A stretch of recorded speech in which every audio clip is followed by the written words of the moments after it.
అనేటటువంటిది వాళ్ళ నాన్నగారితోటి మాకు అందరికీ సంబంధాలు ఉన్నటువంటి పార్టీ కాబట్టి దానిలో కంఫర్ట్నెస్ ఉంటుంది.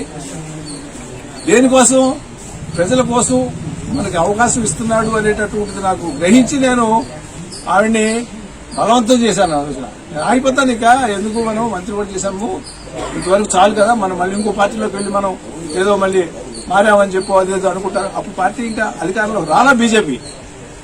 నేను గట్టిగా ఫోర్స్ చేసి ఆవిడ్ని లేదు ఉండాల్సిందే అని చెప్పి ఆ రోజు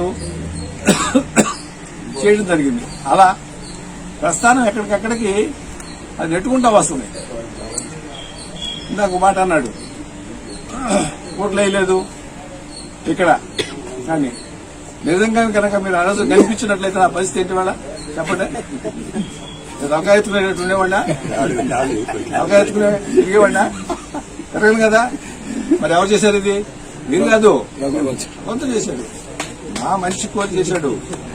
నన్ను నా వ్యక్తిత్వాన్ని గుర్తించి దాన్ని నిలబెట్టడానికి భగవంతుడు నా వెనకమా నిలబడి ఇంకోటి చెబుతా.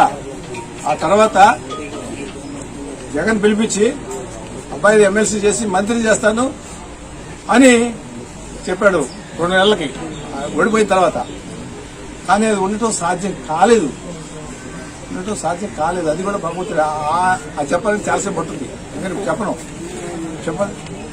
కానీ భగవంతుడు వద్దు, నువ్వు కారు తిరిగి ఇక్కడ మీటింగ్ పెట్టి మేము ఉంటున్నామని చెప్పే కార్ని అటు తిప్పమన్నాడు అబ్బాయి.